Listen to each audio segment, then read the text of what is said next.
O serviço de inteligência da Ucrânia teria se infiltrado no território de Briansk, na Rússia, e conseguiu eliminar um piloto de caça importante, o coronel Dmitry Golenkov.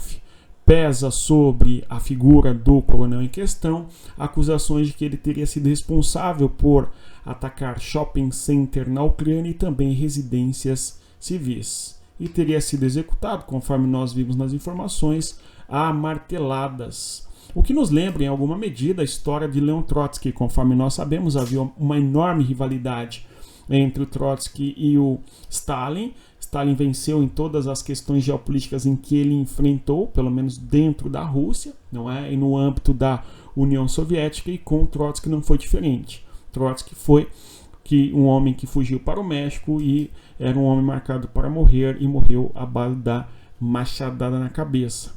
Nós temos então uma situação bem trágica no caso ali do Trotsky, para aqueles que acreditavam no socialismo, para além da União Soviética, que era um debate ali da Rússia, dentro da Rússia, né, dentro da União Soviética, enfim.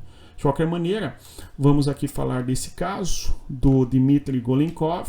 Hoje é dia 21 de outubro do 10 de 2024 e no caso, conforme eu mencionava com vocês, o Dmitry Golenkov era piloto de caça, salvo engano, numa patente alta até, e teria sido responsável por ataques a alvos civis dentro da Ucrânia em 2022 e também em 2023, em 2 momentos. E aí, por fim, foi abatido em Briansk, conforme estamos aqui observando. Antes de avançar, eu vou pedir a você que deixe o like, se inscreva no canal e divulgue o nosso conteúdo às pessoas que gostam de geopolítica. E mais, você que quer aprofundar o conhecimento e sair da superfície, dê uma olhada no nosso e-book. O link está na descrição do nosso vídeo. Adquira esse material, você terá um material excelente para estudar e mais, você certamente ajuda o nosso canal. Dê uma olhada. Pessoal, então nós temos aí os assuntos de hoje. Além da morte do Golenkov, nós temos também o Lloyd Austin, que é o secretário de Defesa dos Estados Unidos, que é uma espécie de ministro da Defesa ali daquele país, chegando a Kiev. Aí, aquela discussão de que ele chegou de surpresa a Kiev. Olha, essas viagens de alto escalão dificilmente se dá de maneira surpresa, não é? Até porque ele viajaria ali para a Ucrânia, vou dar um susto no Zelensky quando ele sair do banho. Não é assim que funciona, né? A imprensa, de certa maneira, trata desse modo. Chegou de surpresa. Não é bem assim, né? Mesma coisa quando o Viktor Orbán chegou na Ucrânia, como se ele tivesse chegado de surpresa, não é? Não existe um sistema de inteligência, não existe uma hierarquia dentro da Ucrânia para avisar o alto comando de que uma figura de importância ali, eventualmente, está chegando no país para conversar com o presidente. De repente ele, né, apareceu. Isso é uma sem vergonhice, né? Vamos combinar. De qualquer maneira, nós temos Lloyd Austin chegando na Ucrânia. A 4ª vez que nós temos o secretário de Defesa dos Estados Unidos chegando no território ucraniano para discutir com o Zelensky. Nós temos algo muito importante aqui, uma vez que no horizonte existe aquela discussão da Ucrânia ou participar da OTAN ou desenvolver artefatos nucleares. É algo que se colocou na mesa, nós estamos discutindo isso aí já há uns 3, 4 dias, ok? Desde quando o Zelensky apresenta o seu plano de vitória, a questão da Ucrânia participar da OTAN parece que é algo que o Zelensky não pretende abandonar. Tá certo? Então, vamos acompanhar qual que será o desdobramento aí das conversações entre Washington e também Kiev. A grande questão é que nos Estados Unidos nós teremos eleições daqui a 2 semanas e isso, de certa maneira, dificulta aí certos avanços políticos nas regiões onde nós temos conflitos muito intensos, tanto no Oriente Médio quanto no caso da Ucrânia, porque há uma incerteza ali e os candidatos, em especial Kamala Harris, não age de maneira muito clara ali em certos pontos, em especial no Oriente Médio, né? Quanto a Donald Trump, existe a suspeita de que ele não irá apoiar a Ucrânia e tal, então fica uma coisa ainda suspensa no ar. Então os movimentos que os atores geopolíticos tomam ainda está sob cálculo conforme o processo eleitoral nos Estados Unidos. Vamos acompanhando. De qualquer maneira, Lloyd Austin esteve presente em Kiev para reiterar pela 4ª vez o apoio dos Estados Unidos em relação à Ucrânia, tá? Bom, Na sequência, assuntos importantes. Ucrânia ataca uma base aérea em Lipetsk, ok? Que eu falo Lipetsk, enfim, não sei a pronúncia correta. O fato é que não é a primeira vez que a base aérea nesta região do interior do território russo é atacado pela Ucrânia, tá certo? Nós tivemos há coisa de 2 meses um ataque bem pesado que a Ucrânia fez nesta região de Lipetsk, destruindo ali a pista de pouso de uma base aérea nesta região.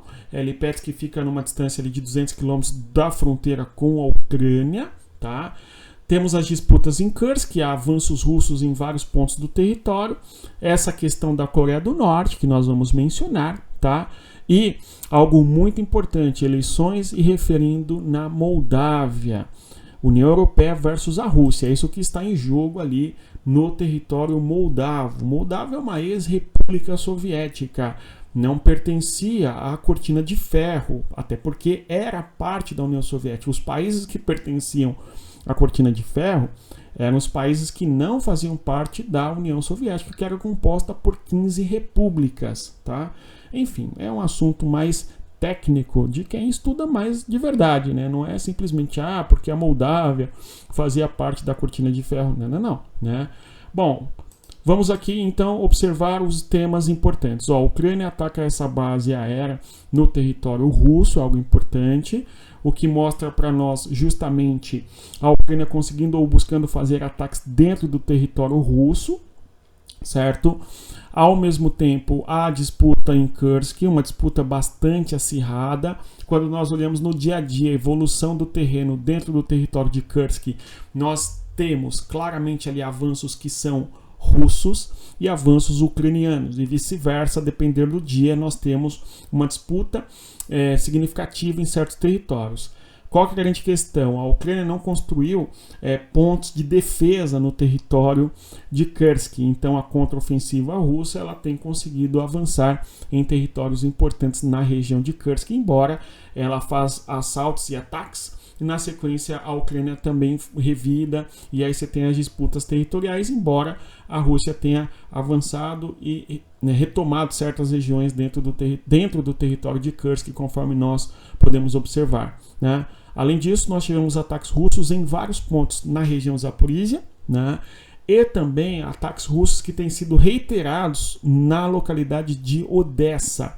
Então a região portuária de Odessa tem sofrido muitos ataques por parte da Rússia nessas últimas 2 semanas. São ataques constantes naquela localidade que está longe do fronte de guerra em boa medida, porque você tem a Crimeia ao sudeste da região de Odessa, né, e a leste nós temos o território de Kherson, que é disputado entre a Rússia e a Ucrânia, conforme nós sabemos. Tudo bem? Então nós temos este cenário de guerra. Vamos aqui observar justamente as posições geográficas onde há ataques pesados da Rússia dentro do território da Ucrânia. Vejam aí, nós temos então o porto de Odessa, fica nesta localidade aqui ao sul. Vou destacar para vocês, fazendo uma seta nesta região, que é uma localidade de extrema importância para o transporte da Ucrânia em direção ao mundo, digamos assim. Aqui nós temos o território da Moldávia. O território da Moldávia tem esta parte territorial que estou achurando na cor vermelha aqui, que é a região justamente de Transnistria. E esta região de Transnistria tem uma população majoritariamente russa, ok? E tem uma perspectiva pró-Rússia muito significativa. Aliás, as eleições na Moldávia nos requerem uma atenção dobrada para esta localidade da Moldávia, na sua porção do extremo leste ali, esta localidade chamada de Transnistria. Até porque, ainda que o voto na Moldávia seja favorável à União Europeia, nesta localidade separatista, que tem pretensões separatistas, não. Nesta região aí a população vota majoritariamente no candidato contrário à União Europeia, e além disso, nós temos que nesta região aí a população vota contrária também à participação da Moldávia dentro da União Europeia. Nós iremos observar nos mapas logo na sequência como que se deu esse processo eleitoral dentro do território da Moldávia e como que tem sido, tá certo? Como que tem sido aí o desfecho desse debate que existe dentro da Moldávia, que este país deveria ou não deveria participar e estar presente na União Europeia, não somente o território da Transnistria, mas também outro território ali que nós vamos observar na sequência, tudo bem? Então é o seguinte, antes de nós falarmos das eleições no território da Moldávia, eu quero que nós observemos as movimentações de tropas dentro do território de Kursk. Então vamos observar dentro do território de Kursk aí como que tem sido as movimentações no terreno, tá certo? Vamos ali. Então deixa eu projetar para vocês o seguinte. Este mapa mostra para gente no dia 20 de outubro como que estava a disputa territorial em Kursk. A gente mencionou inclusive ontem o avanço russo na direção de Malaya-Lochnaya, o objetivo muito importante da Rússia de tentar conquistar esta região de Malaya-Lochnaya, ok? Uma vez que a Ucrânia teria perdido não o acesso, não é? Mas a Rússia conseguiu avançar sobre a localidade de Lyubimovka. Quando nós vemos anteriormente, nós tínhamos que a Rússia ainda não tinha conquistado esse território todo aqui na direção de Malaya-Lochnaya, conforme vemos no dia 17, mas no dia 19 ela já tinha avançado, tá? E no dia 20 a gente vê claramente que consolidou de certa maneira a presença nesta região de Malaya-Lochnaya. Tudo bem? Então o próximo alvo aí dentro de Kursk por parte da Rússia é uma tentativa de conquistar o território de Malaya-Lochnaya e no sul aproximando-se da região de Guievo, conforme nós estamos abordando aqui nesses últimos dias, tudo bem? Então a gente tem a Rússia tentando conquistar os territórios no atual momento, Malaya-Lochnaya no norte da região de Kursk e também Guievo ao sul. Vamos continuar observando como que se vai dar o desdobramento desta região para a guerra, tá certo? Pessoal, agora, de maneira bem específica, nós iremos tratar a respeito do processo eleitoral na antiga República Soviética, a tal da Moldávia. Basicamente, nós teremos um segundo turno, porque os dois candidatos aí foram para o segundo turno, tá certo? É o caso da Maya Sandu, que é a atual presidente do território da Moldávia, contra o indivíduo cujo nome, ok, que é a oposição no atual momento, que é o Stoyanoglu. Stoyanoglu, então, tem uma perspectiva pró-Rússia e uma perspectiva contrária à participação da Moldávia na União Europeia. Então, nós temos basicamente a eleição na Moldávia que pode ser pensada da seguinte maneira: nós estamos decidindo na Moldávia se este país vai ficar sob a zona de influência da Rússia ou sob a influência de Bruxelas. É isto que está em jogo quando nós olhamos o processo eleitoral dentro do território da Moldávia. Tudo bem? Se nós observarmos bem, é algo similar que ocorreu na Ucrânia nos últimos anos. Nós tínhamos ali parte da população de origem russa, favorável ali a Ucrânia ter maior proximidade com a Rússia, não é? Enquanto nós tínhamos ali em outras regiões uma população favorável a Ucrânia ter uma proximidade maior com a União Europeia. Então, o que nós assistimos em jogo e um país dividido na Ucrânia, nós estamos também assistindo no território da Moldávia, até porque a região da Moldávia já apresentou um conflito separatista na região da Transnistria, tanto é que a região da Transnistria tem uma autonomia em relação à centralidade moldava. A mesma coisa a outra região chamada de Gagáuzia. Tá? Então são dois territórios dentro da Moldávia que não são favoráveis a este país estar mais próximo da União Europeia, mas sim são territórios muito mais favoráveis a Moldávia ficar próxima da Rússia. Tudo bem? Lembrando que é um cenário bastante parecido que nós assistimos ali na Ucrânia desde 2005 e uma intensidade muito grande de conflitos internos dentro da Ucrânia, dividindo o país de maneira muito mais intensa, ao ponto até da fragmentação da sociedade, do esgarçamento do tecido social e, por fim, infelizmente, da guerra com a Rússia em 2014 envolvendo a questão da Crimeia, em 2022 envolvendo a região do Donbass, né? Então nós temos algo que muitos vão falar, não, é positivo porque a população está mostrando pelas urnas que pretende sim ser mais próxima da União Europeia. Ok, esse é um ponto importante, né? Mas ao mesmo tempo, aquela parte da população que não está favorável pode questionar os resultados, assim como já tem questionamentos, ok? E elevar a atenção fragmentária da sociedade, não é? E eventualmente a Moldávia ver-se mergulhada num conflito civil interno.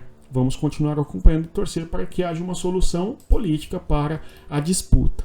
Então, na Moldávia, 2 candidatos foram ao segundo turno. Nós temos aí o resultado do processo eleitoral observando o seguinte. Aqui, a eleição, enquanto nós tínhamos ali 99% dos votos apurados, vejam só, o nome, né, Stoyanoglo aqui, esse candidato do Partido Socialista, que é pró-Rússia, ele é vice-presidente do parlamento. O parlamento dentro da Moldávia é favorável à Rússia. Então aqui você tem uma visão pró-Rússia. Ele foi para o segundo turno com 26% dos votos. Olha vocês, né? O terceiro colocado, Renato Uzati, 13% dos votos, mas também tem uma perspectiva favorável à Rússia, enquanto que a Irina Ula também, outra candidata aí favorável à Rússia, né? A aproximação russa com a Rússia, enfim, tudo bem? Então, o segundo colocado, o terceiro colocado e o quarto colocado no processo eleitoral da Moldávia tem uma perspectiva favorável à Rússia e com o objetivo de se distanciar da União Europeia. Isto o processo eleitoral. E o sexto colocado ali, o Vasily Torlev, também. Ou seja, nós temos candidatos presidenciais na Moldávia, conforme nós estamos observando aqui o resultado eleitoral percentual, que são favoráveis à Moldávia se aproximar da Rússia. Olha que coisa, não é? As urnas já foram fechadas e o resultado eleitoral foi esse. A Maia Sandu ficou com 42% dos votos, ok? Bem parecido com o que havia ali 99% das urnas, ok? O segundo colocado ficou aí com 25% dos votos, então nada mudou.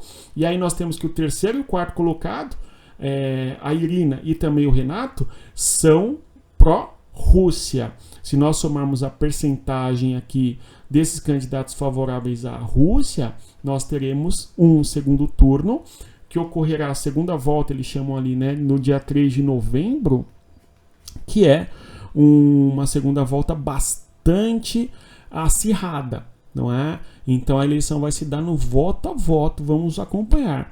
Aqui, quando nós observamos as eleições por regiões, eu destaquei com vocês aqui 2 regiões para que nós observemos. A região da Transnistria, que é esta província aqui do leste do território, ok? Esta região aqui, ó, que é fronteira com a Ucrânia, inclusive. Esta região aqui, que eu estou destacando e achurando na cor vermelha, é o território da Transnistria. Nesta região, a vitória se deu com o candidato Alexander, não é? Stoyanoglo, favorável à Rússia. A Maia Sandu ficou em segundo lugar. Quando nós observamos esta província mais ao sul aqui, ó, onde eu coloco um X, observando aí, ó, esta região chamada de Gagáusia, nesta localidade, a mesma coisa. O candidato favorável à Rússia ficou em primeiro lugar também, tá certo? E aí nós temos a Furtana Vitória, não é? Em segundo lugar, e o nome da Maia nem aparece aqui, né? Até porque esta região Galgás é uma localidade que a maior parte da população aí se identifica como da etnia gaugásia, né? E tal, e temos ali uma minoria, inclusive ucraniana, tá certo? E diante desse cenário, era esperado até que nesta localidade a Maia sequer pontuasse nas primeiras colocações. O que reflete o processo eleitoral anterior, tá bom? Nós tivemos aqui, nesta localidade, na última eleição, algo parecido.